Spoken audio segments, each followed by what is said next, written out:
ആ കാതർക്ക എന്താണ് പരിപാടി? എന്ത് പറയാൻ മാമുനിക്കുട്ടി ഇങ്ങനൊക്കെ പോണു.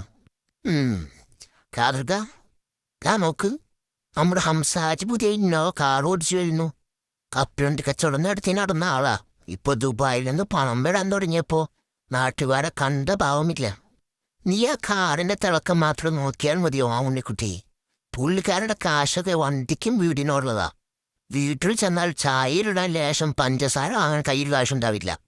കടും ചായ കുടിച്ചിട്ട് ലിവറ് കേടായ ആളാണ് ആ നടന്നു പോകുന്നത്. അത് ശരിയാ. ഉള്ളിൽ കഞ്ഞി പുറത്തൊപ്പന എന്ന് പറഞ്ഞ പോലെയാണ് ഹാജിയുടെ കാര്യം. അല്ല കാർക്ക, അപ്പുറത്തുകൂടെ പോണ ആ പെണ്ണിനെ കണ്ടോ? സുലൈമാന്റെ മോളാ. ഏത്? ആ ചുരിദാറിട്ടതോ?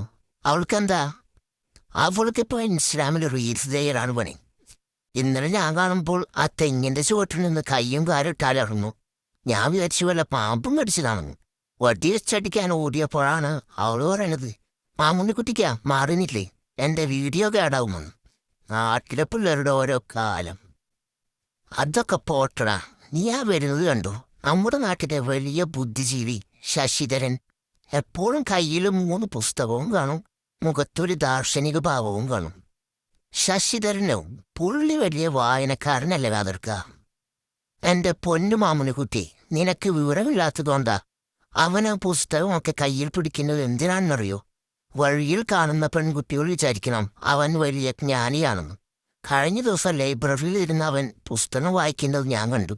പുസ്തകം തലകീഴായാണ് പിടിച്ചിരിക്കുന്നത്. ചോദിച്ചപ്പോൾ പറയാനും ഇതാണ് കാതർക്ക പുതിയ കാലത്തെ വായന. അവനെയൊക്കെ പിടിച്ച് ജയിലിലിടണം. ദൈവമേ, അപ്പൊ ശശിധരന്റെ ജ്ഞാനം തലതിരിഞ്ഞതാണല്ലേ? അല്ല കാതർക്ക, നമ്മുടെ പഞ്ചായത്ത് മെമ്പർ സുകുമാരൻ വരുന്നു. വോട്ട് ചോദിക്കാൻ വരുമ്പോൾ കാലു പിടിക്കാൻ വരെ റെഡിയായിരുന്നു.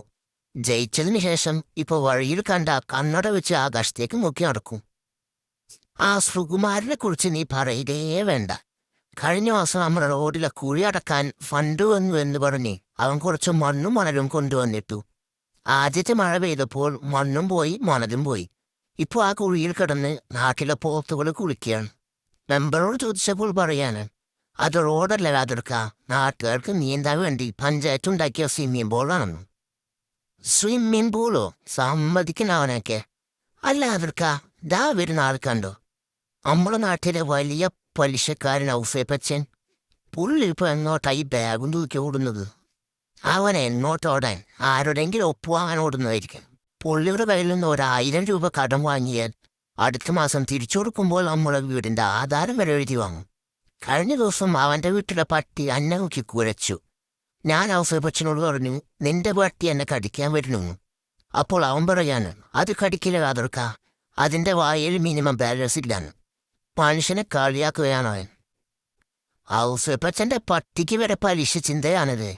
അല്ല കാതർക്ക, നമ്മളിവിടെ നിന്ന് നാട്ടുകാരുടെ മൊത്തം കുറ്റം പറയുന്നുണ്ടല്ലോ. നമ്മളെക്കുറിച്ച് നാട്ടുകാരെന്ത് പറയുന്നുണ്ടാവും? നമ്മളെക്കുറിച്ച് നാട്ടുകാരെന്ത് പറയാൻ? നമ്മൾ രണ്ടുപേരും ഈ നാട്ടിലെ ഏറ്റവും മാന്യന്മാരായ പരോപകാരികളായ മനുഷ്യരല്ലേ. നമ്മൾ ആരെ പറ്റിയെങ്കിലും മോശം പറയാറുണ്ടോ? ഇല്ലല്ലോ. അയ്യോ കാതർക്ക, നോക്ക്, അപ്പോഴത്തെ തിണ്ണയിലിരുന്ന് നമ്മുടെ ചായക്കടക്കാരൻ വാസുവും മുസ്മാനും കൂടി നമ്മളെ നോക്കി എന്തോ പറയുന്നു. കയ്യൊക്കെ നമ്മുടെ നേരെയാ ചൂണ്ടുന്നത്. എന്ത്? ആ ചായക്കടക്കാരൻ വാസുവും മുസ്മാനോ? കണ്ടാ ഭാവമില്ല നടക്കുന്ന ആയ 2 ഇരപ്പുകൾ നമ്മളെ കുറ്റം പറയാനോ? അവർക്ക് വേറെ പണിയൊന്നുമില്ലേ മനുഷ്യന്മാരുടെ കുറ്റം പറയാൻ? നടക്കുവാ മുൻകുത്തി, നമുക്ക് അങ്ങോട്ട് ചെന്ന് അവരോട് ചോദിക്കാം. വേണ്ട കാതർക്ക, നമ്മളിവിടെ നിന്ന് 1 മണിക്കൂറായി നാട്ടുകാരുടെ കുറ്റം മുഴുവൻ പറഞ്ഞുകൊണ്ടിരിക്കുന്നു. ഇനി അവരോടും കൂടിയും ചോദിച്ചാൽ നമ്മുടെ ലുങ്കി ഒഴിവിരി പോകും. വേഗം സ്ഥലം വിട്ടോ.